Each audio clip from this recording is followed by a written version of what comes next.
So crowdfunding is becoming the new alternative to traditional venture capital, to bank funding, and to self-funding.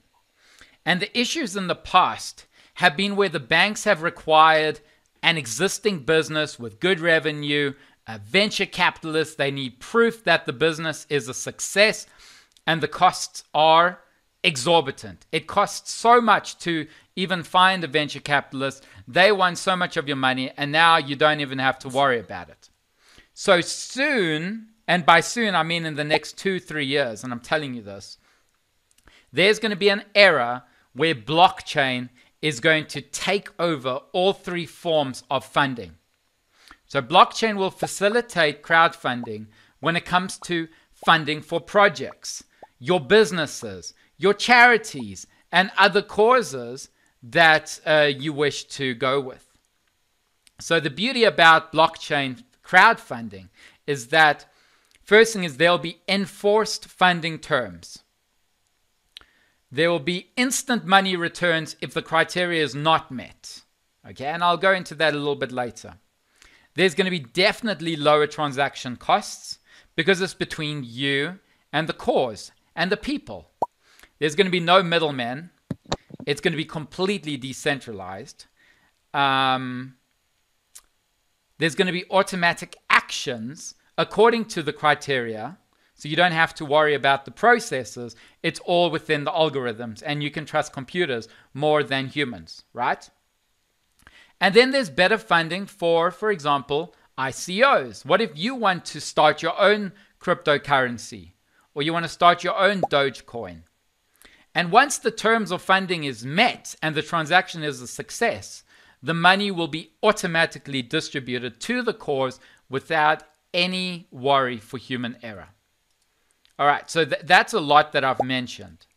And if you think about a blockchain, I want you to think about the processes from when you start the crowdfunding project to the point where you receive all the money that you get. So let's say, for example, you want to crowdfund for, what's topical, Ali?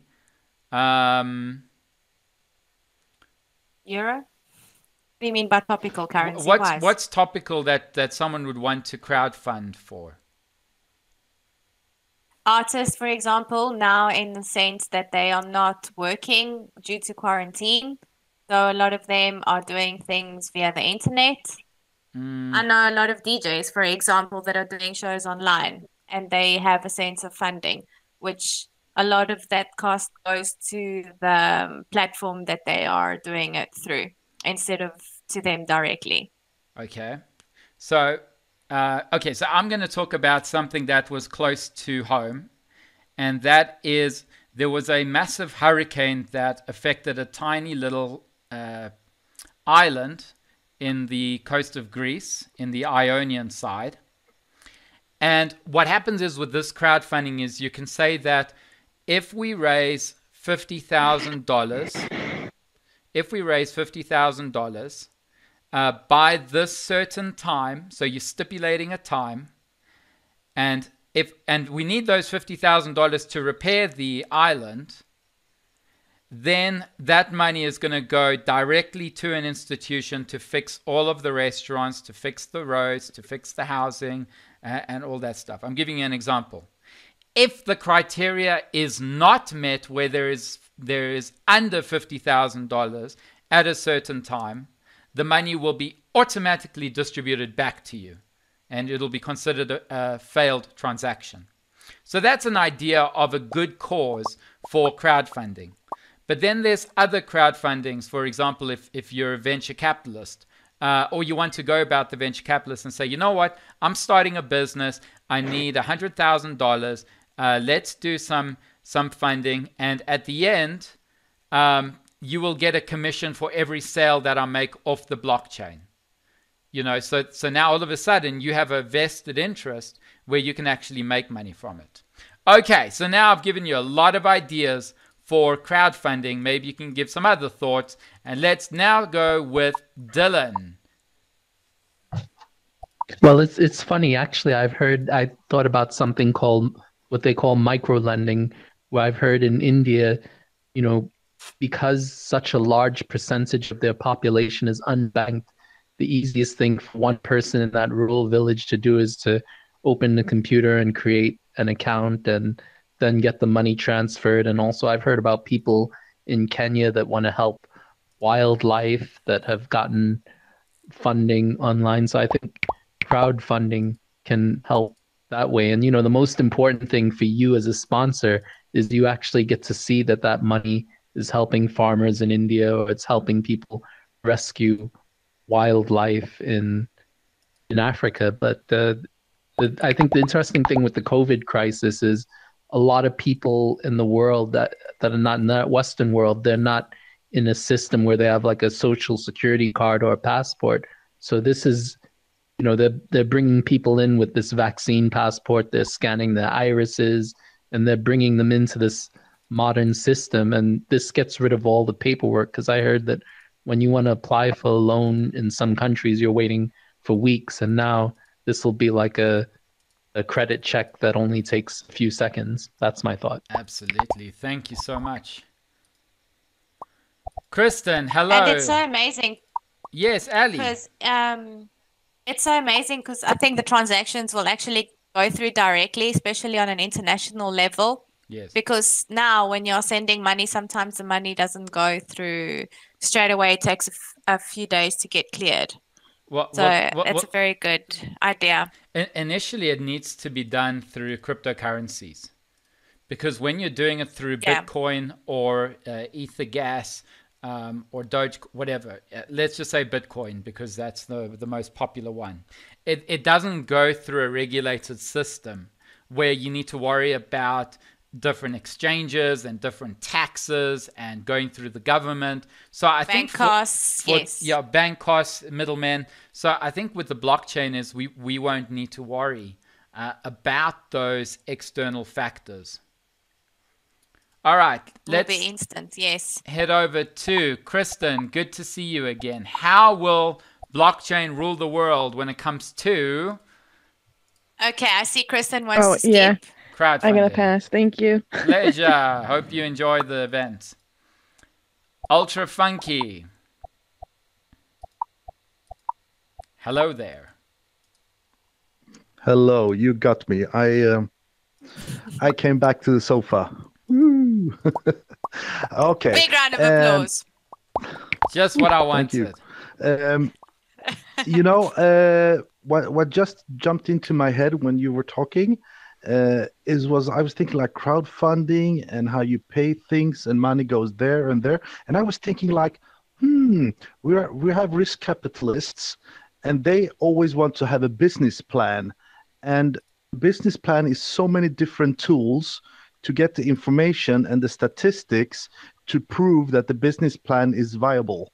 And I was thinking like, okay, if we have crowdfunding and you can follow some money in this way, you can see like, this item has this interest and they made this much money. Okay, then this business plan is viable. It gives more credits to the business plan. So this is the way I was thinking like, okay, maybe the blockchain could have some more exact information or some more use than just checking where the money goes. You can build on it, the statistics. That was my take on it. It's just that was the thing that fell into my head when I heard you talk. But not only that, Ultra Funky, there's going to be complete transparency because you're not just sending out money.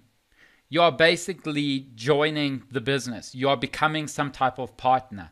There are some incentives involved with once the money is successfully distributed and the company's making an income, and then all of a sudden you are and I do this in inverted commas, a shareholder or a stakeholder inside the business where you will now get to see transactions made, transparency as to how much the business is generating, because that blockchain is going to evolve and grow into something else. So it's going to go from crowdfunding into a form of watching your an external business grow, which you have been one of the reasons for it to grow.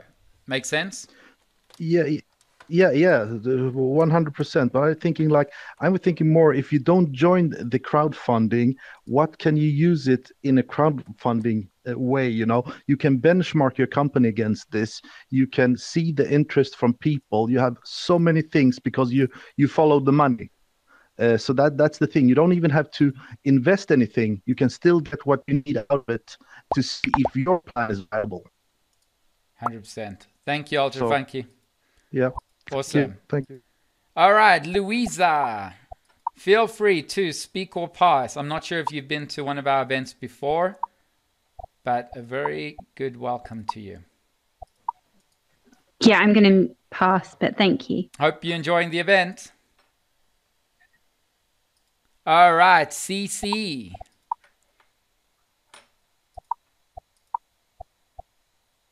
Relevant name. CC, hi. Yes. Hi. I'm glad to be here, but I'm going to have to pass as well. Sure. No problem. Sure. We'll be moving on to more topics by this rate. Then we have Flower Power. Flower Power, you have the opportunity to speak or pass. Please, everybody else, get on the couch. You don't need to speak. Just get comfortable. It's kind of awkward just you standing there. Imagine I just stood here. Hi. Ali. I'm here, Flower Power. I'm just giving you the megaphone. How's it me just standing here? How does it feel? Looks good from my angle. Where are you actually? Yeah, I'm here. Yeah, sorry guys. Yeah, just hello. Just chilling. Hi, we can hear sorry, you. Yeah, just here to have a listen, really, guys. So I'm going to pass it on. All Thank you very much. Pleasure. Sure, Enjoy the thank listen. you. Next we have is Dr. Sam. I felt so lonely. So good to have you here. I felt Thank so you. not welcomed by standing here. I'm telling you guys, get on the couch. It feels much more amazing. I felt It's cold. more homely. Yeah, Hence exactly. the sofas. Okay, Dr. Sam. Timon, I don't have a lot to add, but I was just thinking the complexity of this. So, crowdfunding, you put out a request for people to contribute towards your business. We're talking about you're a startup as a business, and they give you cryptocurrency. You then have to convert the cryptocurrency into normal currency to start up your business and buy your stock and employ your people. You then start generating a profit in normal currency, and then you've got to convert your normal currency back into cryptocurrency, and then you've got to pass on those profits on to your investors, as long as they're not angel investors, because angel investors don't expect a return. So there is a tax implication anyway, because the company is going to pay tax on its profits and then converts its profits to cryptocurrency and then shift the cryptocurrency. So there is a bit of complexity. It's not as simple as you've made it out to be. I mean, I don't have anything to say. I see you speechless, eh? I am a bit speechless. What I'm thinking is that when you're involving yourself with the blockchain, everything needs to remain that currency. So Bitcoin, for example, is now interchangeable with Tesla cars, is interchangeable with certain properties. And I think that cryptocurrencies is going to be the currency that's needed to build a business using blockchain. To do the exchanges back to dollars or euros or whatever, it could be a sunk cost in a way that you're not going to get as much money compared to the amount that you deposited, especially when you're including the costs and stuff. So I do think when a blockchain crowdfund takes place, everything needs to remain within the blockchain and within the cryptocurrency. That's impossible, Timon. Just think about it. Just think about right it. now it's think impossible. Think of the flow of cash. Things are changing. And now, right now, right now. And if cryptocurrency isn't legalized and accepted by governments, then it's going to be, you're going to have this logistical problem of the conversion all the time. Well, America is accepting Bitcoin into brokerages at the moment, into banks. They're starting to regulate it in many different ways for businesses and buying and selling items. So that is the start. Remember, this is how will blockchain rule the world, not how is blockchain ruling the world. This is a future, not far in the future, but in the near future, so that when we go back and we watch this stream, we'll see as to how accurate we were. All right, let's head over to Aziz. And I'm guessing there will be a common denominator of currencies that everything will get converted to, all the cryptocurrencies and all the rest of the currencies too. So, Aziz, megaphone's yours. Hello, I'm not very knowledgeable at this topic. I wish I could listen a little bit more to some new stuff.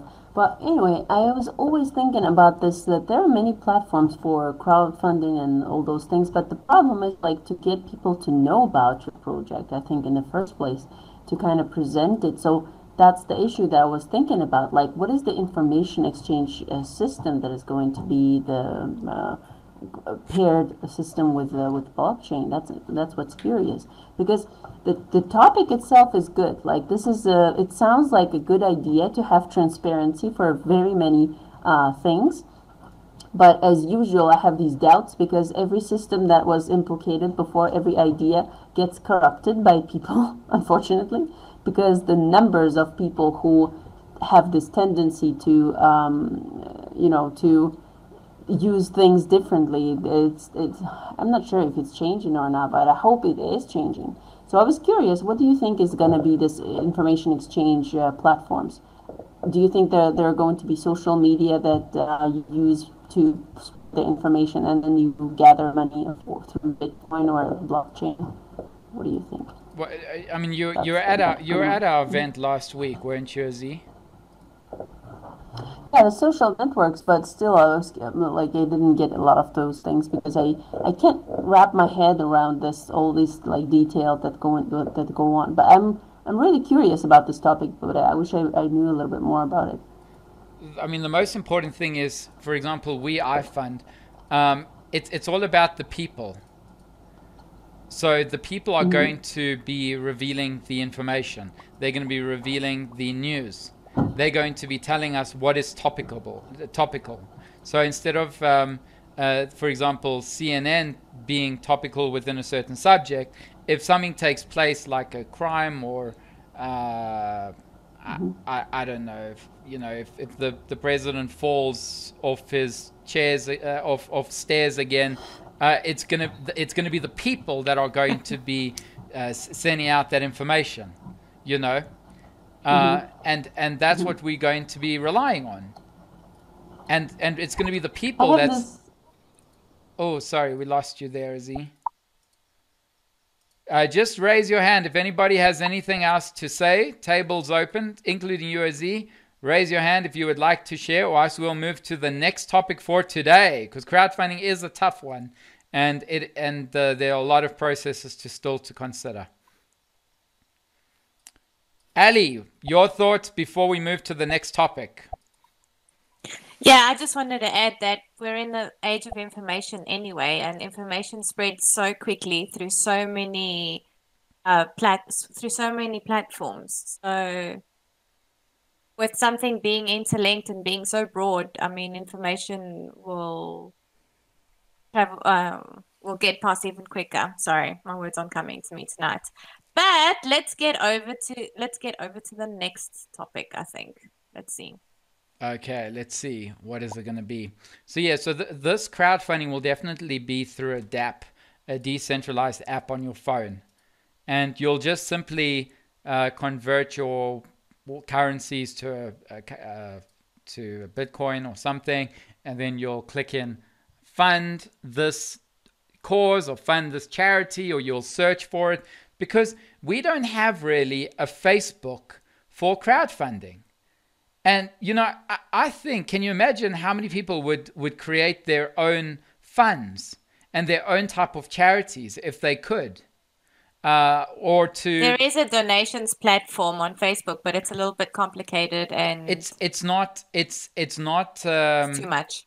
yeah, it's segmented within Facebook. But imagine there's one place Yeah. where I can search for Aziz fund place at the same place that I can search for your fund. Whether you want to pay for college or whether Aziz wants to start her neuropsychology business, or if Dylan wants to open his club, which everybody would attend, you know, I would love to have just one platform that we can all go and find these funds. And then I would say, you know what, Dylan, here's $50.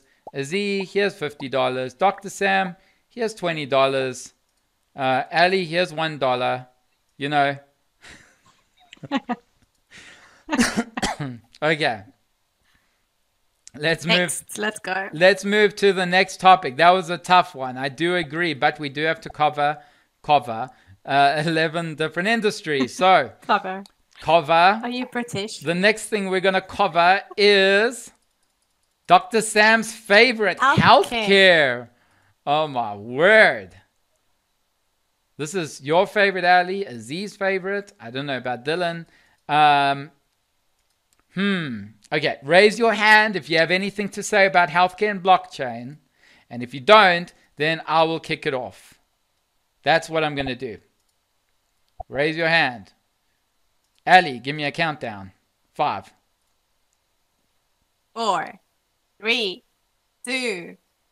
Whoa, we got a hand raise. We got 2 hand raises. Oh, yeah. All right, yes. Go for it. The baby knew, giving you the megaphone. Hold on 1 second. Can you hear us? Hi. You hear me? We can hear you. Yes, we can. Welcome. Now we don't hear you. I think let's try that again. Yeah, before I spill the beans, let's hear from the baby new. And you're back.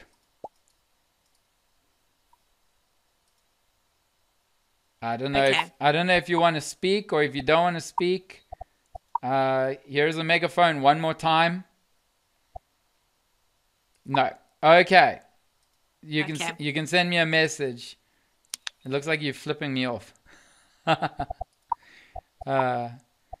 Luckily, I'm in a good mood today. Do we have another hand raise?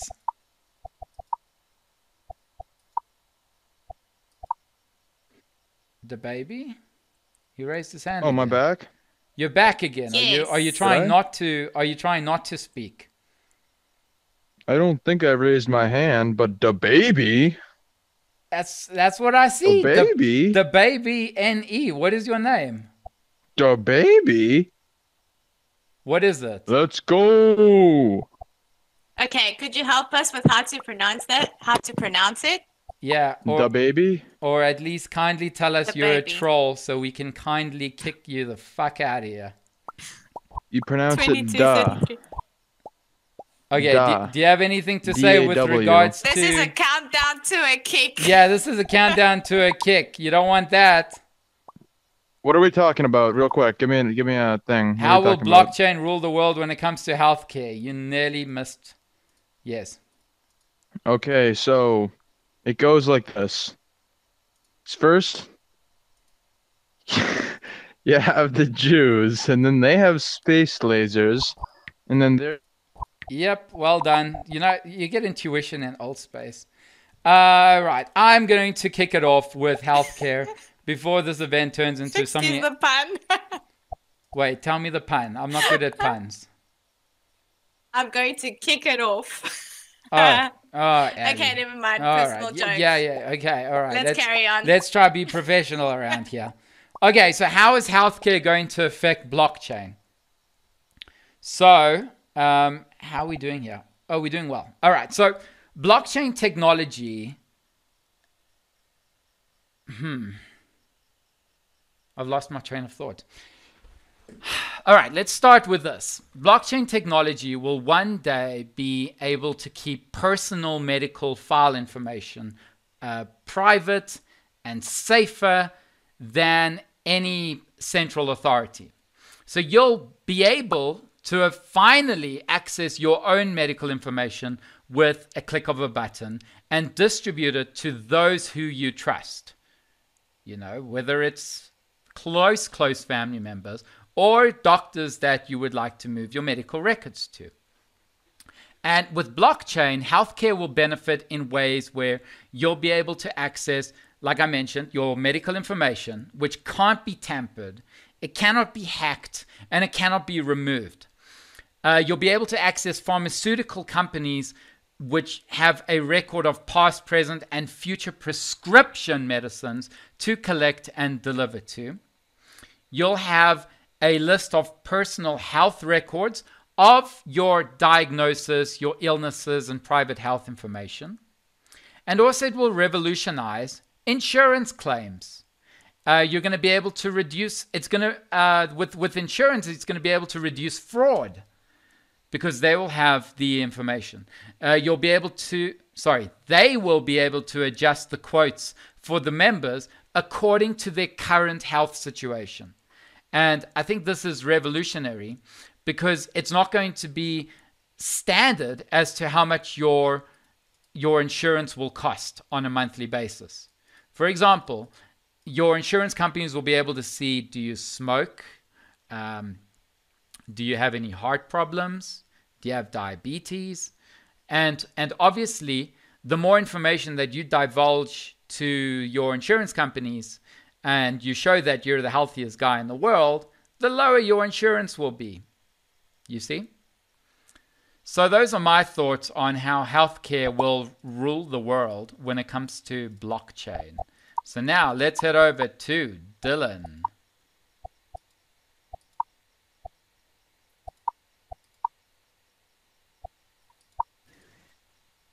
I think this comes at a good time because now we're heading to 5G internet and eventually 6G internet.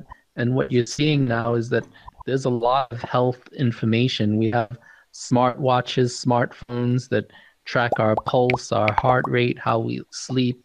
And there's even talk about tracking the urine in the toilet so it'll go straight to the doctor. And then you tie this in with blockchain and it's kind of creepy because they'll be able to track everything you do, even when you're sleeping to even when you're on the toilet. But it's good because now, when you go to the doctor doesn't have this record. Everything will be there from whether you went to an oncologist specialist or a cardiologist or a therapist. It's all there in one place, and it's there for you too if you want to track your personal development. But that's my thought. And you'll have your... I was thinking... Yeah, Ali? Sorry. I was thinking exactly the same thing, but a step further as well. But yeah, do carry on. And it'll be safer because it's decentralized. So the information that you have is all going to be within your private key. If you see how blockchain works, it's all going to be within your own person. So instead of having it on an Apple Watch, which is through the through Apple Inc., you're going to have it through a blockchain, which is owned by nobody. So I think that's awesome. And it will be obviously a decentralized app rather than a cryptocurrency. Thank you, Dylan. Next, we'll head over to Pulkit. Pulkit, you have the opportunity to speak or pass.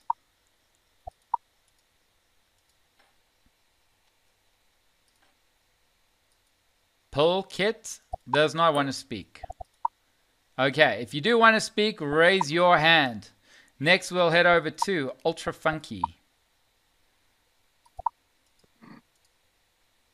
Oh my God, you pull me into this all the time. I was hoping not to say anything today, but... You have the opportunity.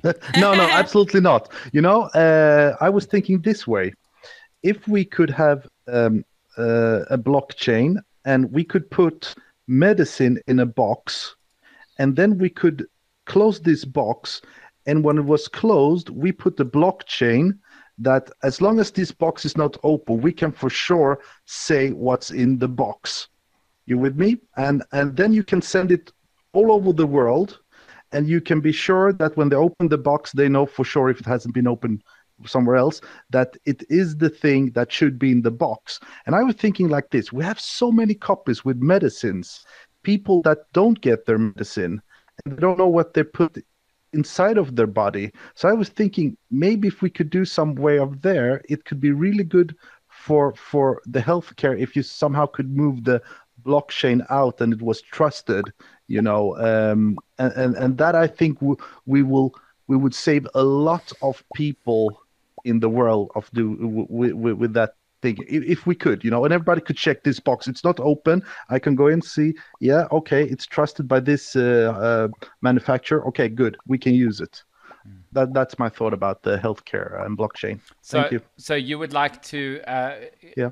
You would like to import or export certain medical like medicines to where? An institution, to people, to where?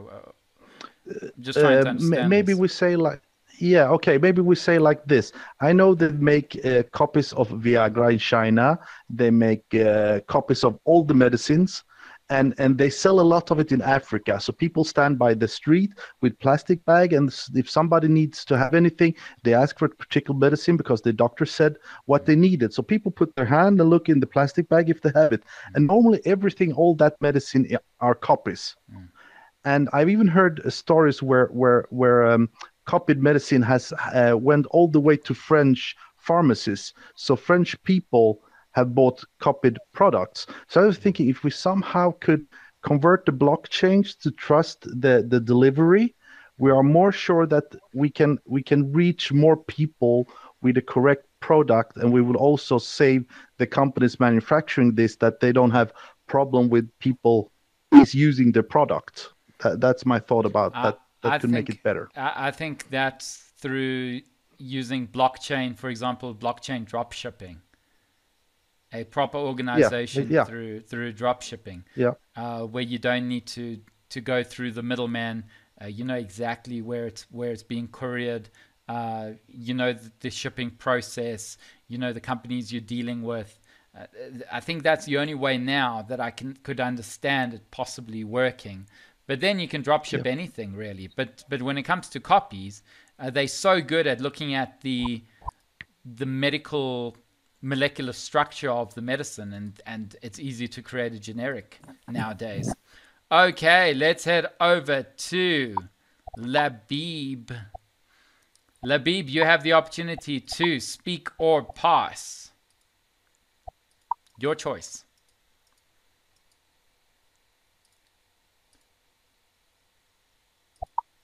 All right, I will take that as a pass. Or not. Oh, hello. Make it fun. Hello. I'm good. Thanks. I'm good. You're good. All right. Let's go to Halion Aeon. Hello, good to see you. Is that how you say your name? Yeah. Am I audible? You're audible. Hi, yes, we can hear you. Hi. Yay. Never know how many times to push the button. Yeah, I mean, obviously health systems around the world vary a little bit, but no, what occurred to me was would be almost an ironic use of blockchain would be if we each stored our genome, our DNA blockchain in blockchain, so that everybody in the world could have their own entry, so they could prove that that's them.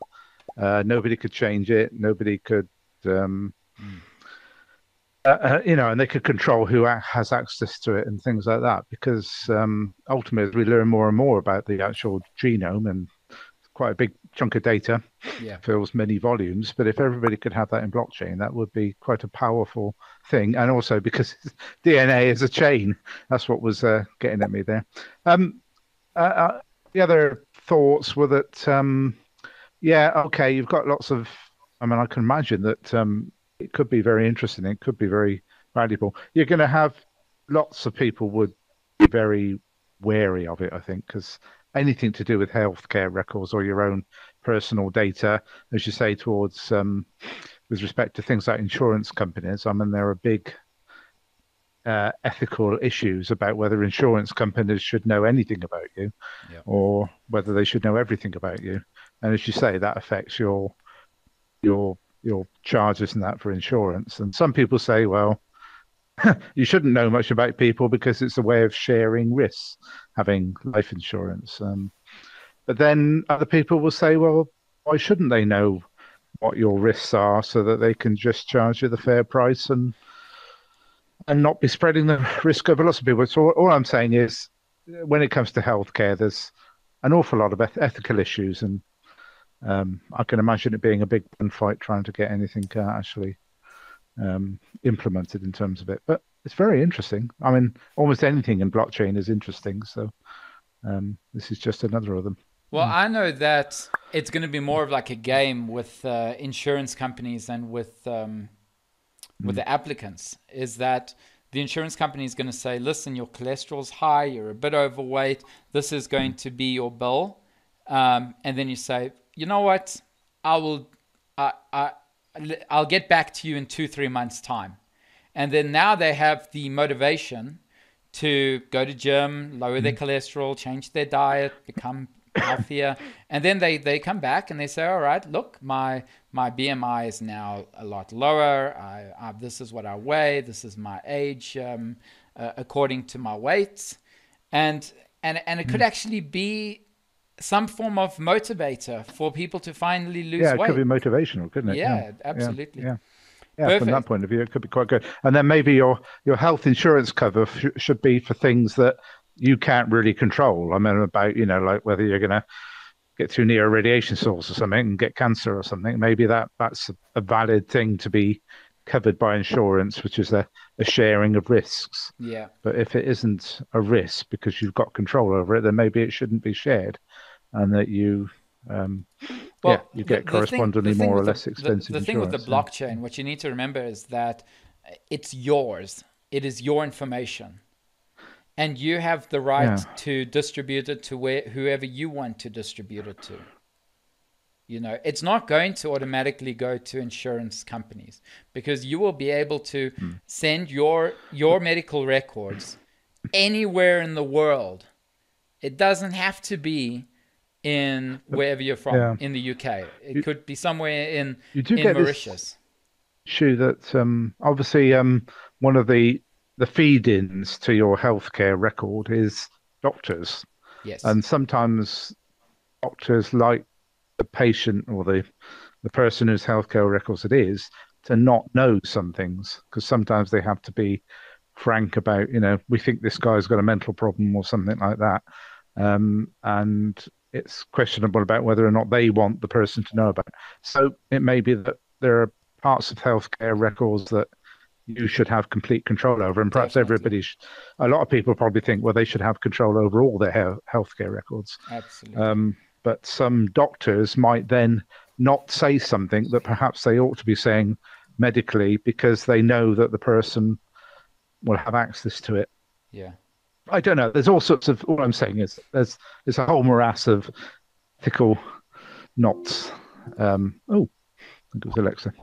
In anything to do with healthcare, but very interesting, and I think there's going to be a whole load of things which blockchain will apply to. Now we'll hear it from the doctor himself. So let's hear it from Dr. Sam.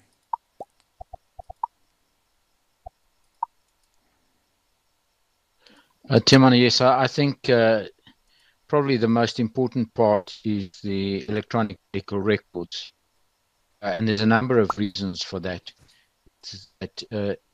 Often medical records are tampered with, particularly if there's an insurance claim. If the doctor has done something incorrect, he might tamper with the medical records.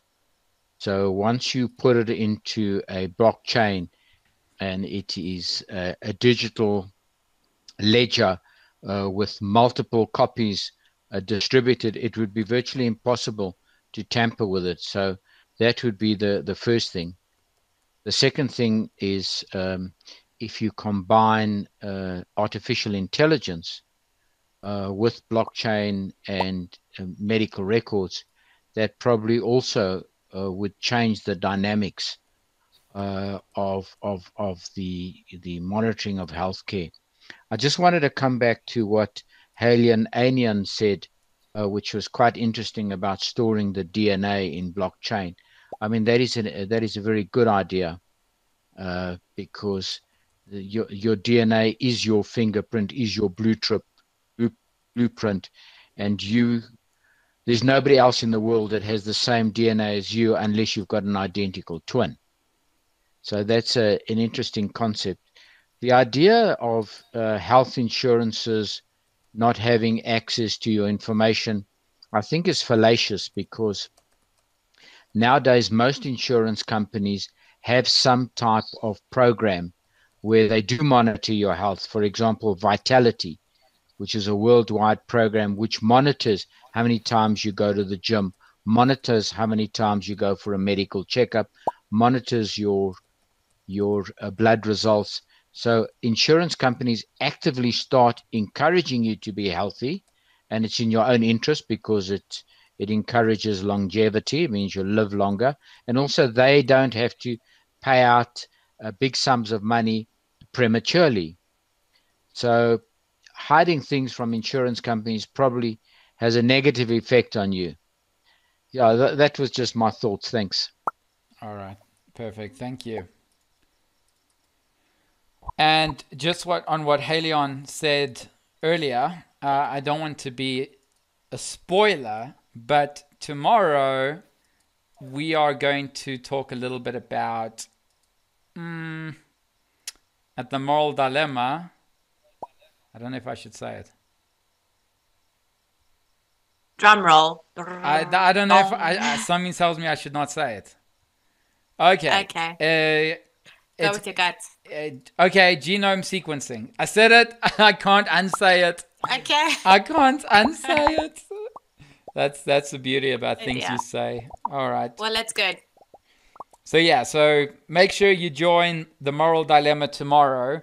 That's what it's going to be about, and it's going to be super interesting. I don't know many discussions where we talk about these things in everyday life.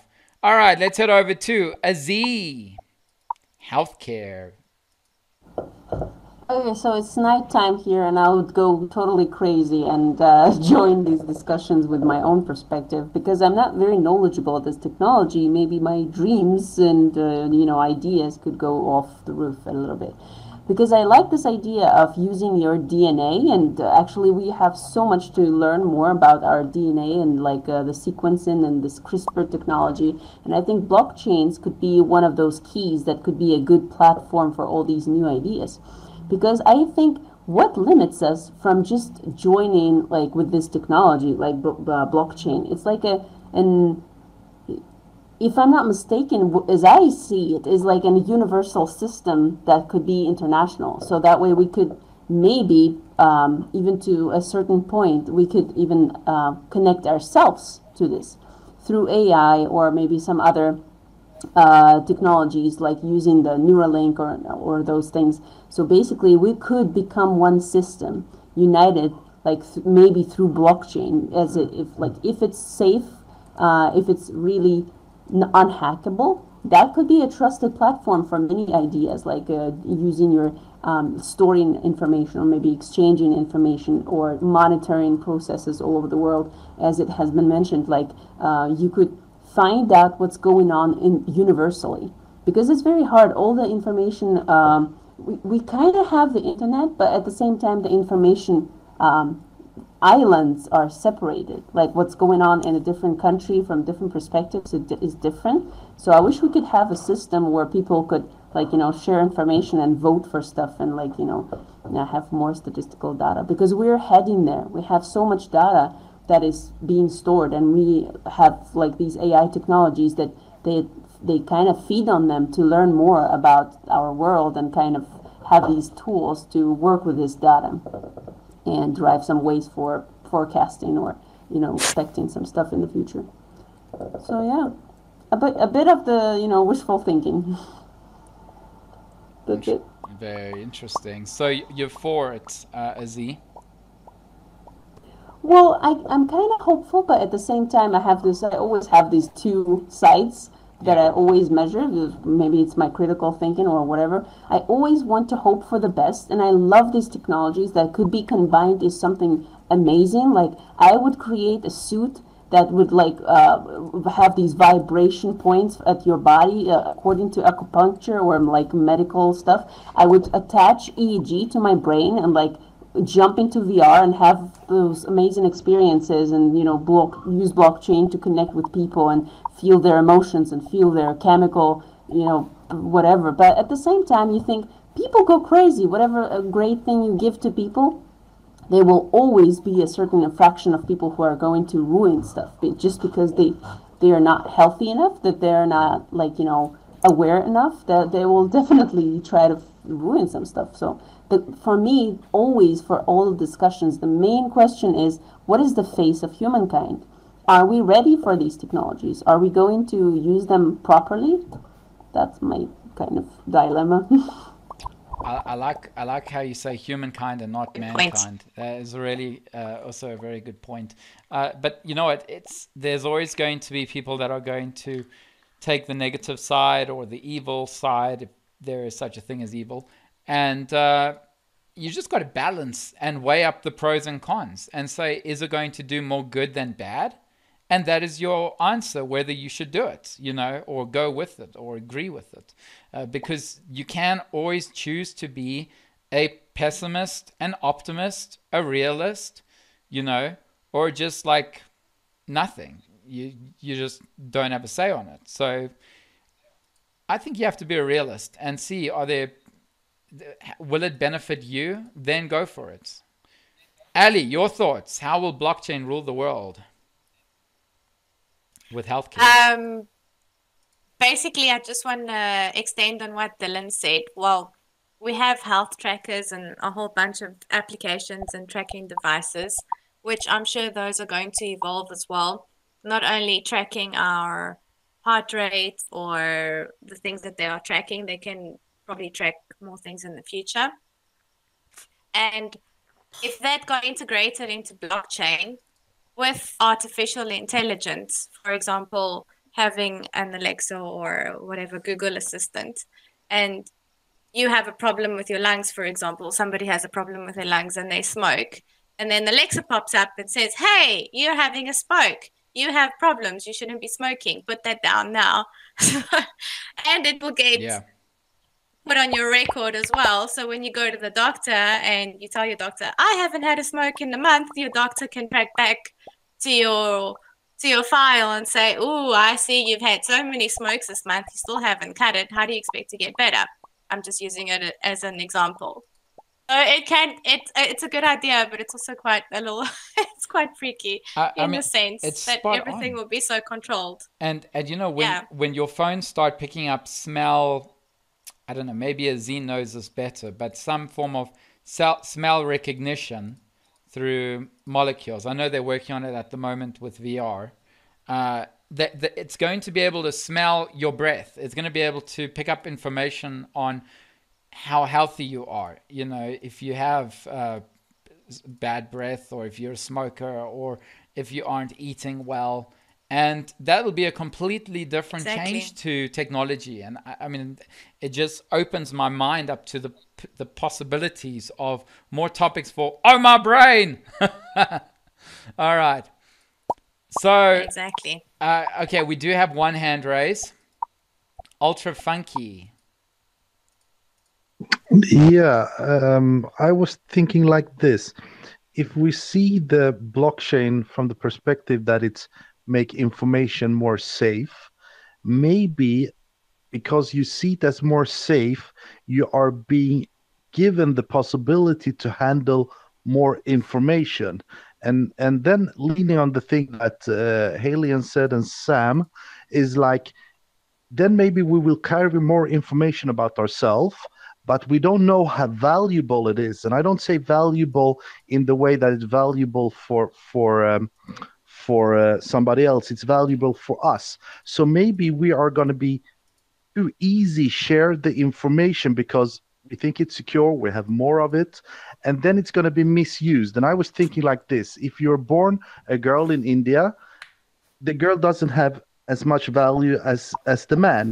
And then she's in different other countries also. So they single out one sex, like away with them. And this is the same thing. If you have too much information and you don't know what to share, maybe somebody's going to find something about you and they're going to single you out. So I think that it's like, still, even if it's safe and we can control it, maybe we don't know how to control. So we should be really careful anyway, even if I see this as a positive thing.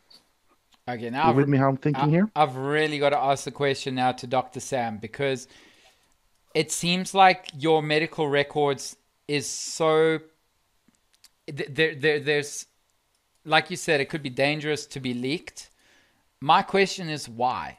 I mean, I see this as the thing, when you have the opportunity to your health records, I think people are going to take advantage and sell them as like NFTs. Can you imagine celebrities sell their health records around the world? Just a thought. But my question to you, Sam, is why is our health and medical records so important to be private? So I'm just playing the devil's advocate just so I can get an idea why people are so scared of their health records being leaked. So I'm going to go to you, Dr. Sam, and just give me some ideas why it is so important. Because I personally don't care what people have seen in my health records, of the x-rays I've done, or cholesterol. Like, I personally don't care. Dr. Sam, are you there? It looks like he's not there. Is anyone else there? You can raise your hand. I have something to add. Yeah, For please. example, when somebody finds out they have cancer, all of a sudden they lose the ground under their feet. They're in total shock, right? And it's not something that, because it's so hard to believe psychologically at that moment, obviously, it's really hard for you to accept it, and you're in such a bad space that you can't actually talk about it. And obviously you don't want people to know, because you just want clarity as to how you're going to go about it, get the best medical advice. And with everybody knowing and contacting you and driving you crazy, oh, you should go do this, you should go do that, you sort of lose clarity. I don't know. In the country I am, everybody's in just everybody else's business. But like Ali, you've that given... That can be a factor as well. But you've given an extreme example again. It seems like everyone wants to keep their health records so private. But like, I've moved houses in the last 10 years. I've been to 10 different doctors. They've all got my records. I don't even know where those records go. And I just pretend like it stays in the hospital. Like, I honestly don't even know. But let's go to Helion. I think it just comes back to ego, in the sense. People just don't want... I think it's... Yeah, I do think it's the ego. But I think there's a deeper discussion that we're not having, or that I'm completely ignorant. Helion Aeon, why is it so important to have our medical records so private?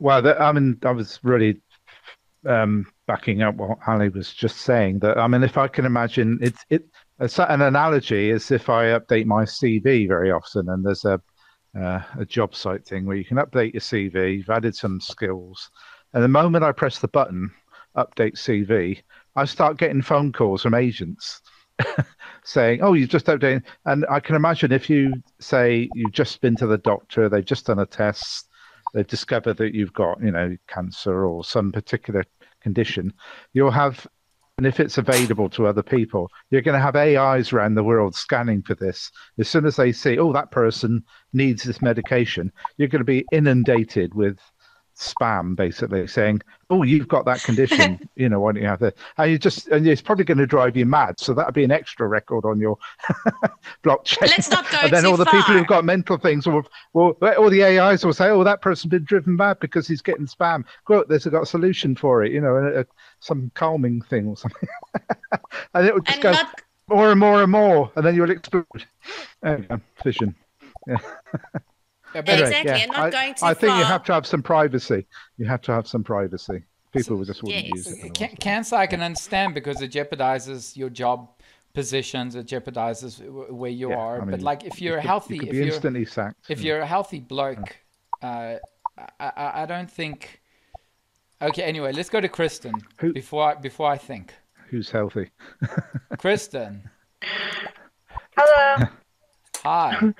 I actually agree with what he's saying, and I agree with what you're saying about medical records not being easily accessible, because I don't think he's going too far, and that's the problem in the United States.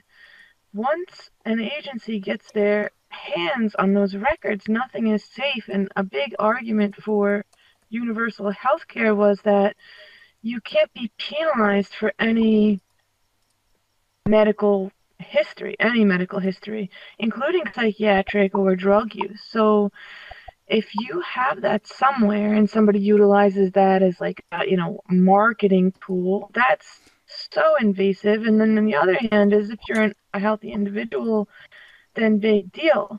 But at least in the United States, I'd be hard pressed to find, a healthy individual that's actually been to the doctor. Like, they just haven't been diagnosed yet with something.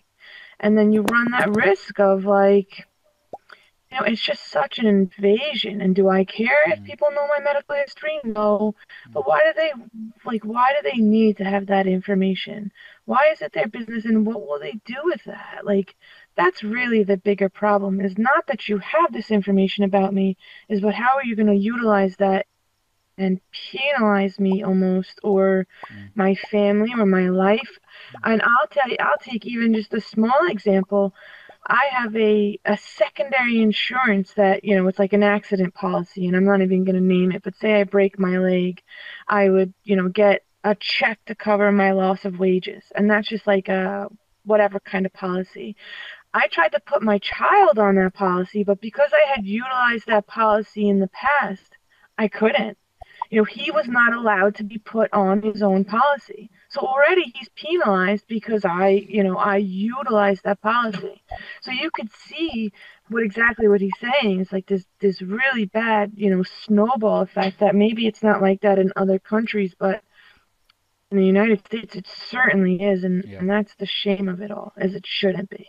All right. Thanks, Kristen. That's awesome. Thanks for your input. All right, Dr. Sam. So the current question that I've got is, I'm playing the devil's advocate. I hope you're there. And basically it's that everyone today has been talking about how they want their medical records so private and why it's so important to not jeopardize the medical records. So I've moved places 10 times in the last 10 years or 15 years. I've been to 10 different doctors. I've got medical records all over. And I don't know, I just hope, or I guess they're just staying inside the hospital. Obviously with blockchain, it will be wherever you want the records to be and distributed. But why is it so important to have your medical records private? That is the question that I would like answered. Timon, I think you put me on the spot. I think everybody wants a certain amount of confidentiality, especially around specific health issues. Now, it's quite strange that when a person has got an acute illness, they're very quick to phone the boss or tell their friends, I'm not feeling well, I've got the flu, I've got influenza. They've got no qualms about spilling out their health issues. But I think there are some sensitive conditions that people don't like to reveal. For example, people don't particularly want to talk about whether they've got HIV. They don't want to talk about that they had a sexually transmitted disease, for example.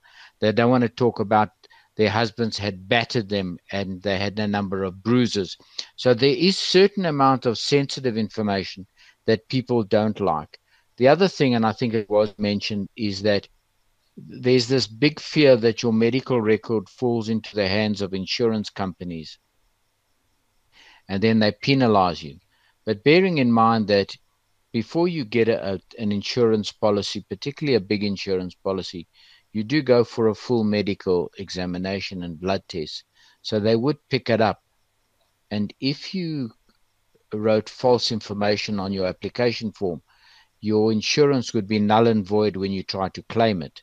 So they would take your premiums every month, and as soon as you try to claim it for a condition that you didn't reveal, the insurance companies wouldn't pay you out.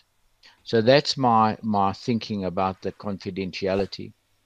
You mentioned that you've got records spread all over the place. So originally, all medical records were annotated on a hard copy.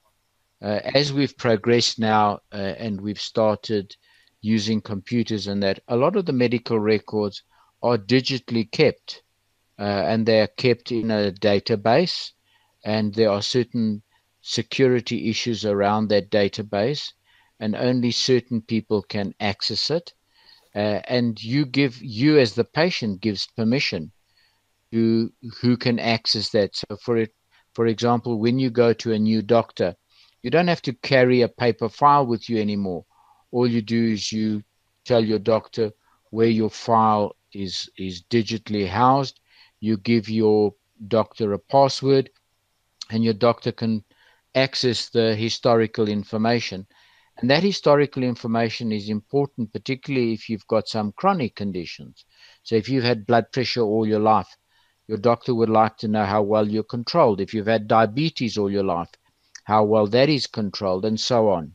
So that's and we're moving away from paper records. Most doctors in developed countries have digital records. Obviously, in developing countries and third world countries, they don't have that luxury. Thanks, Timon. All right. Thanks, Dr. Sam. So yeah, we have come now to the end of Oh My Brain. Make sure you join tomorrow at the Moral Dilemma. Hope you enjoyed today's blockchain session. It was a little bit difficult. I think next week will be more chilled based on, if I remember, the topics that I came up with. Ali, thank you so much for joining. I don't know if you have any closing words. Thank you for hosting. No, all good, my side. Okay, awesome. So I'm going to toggle unmute all. You can chill, talk, continue the conversation. You can ask Dr. Sam unless he disappears. Or you can go to the Greek Taverna and enjoy a nice Mediterranean experience. Thanks for joining, everybody, and we'll see you tomorrow. Thank you for joining.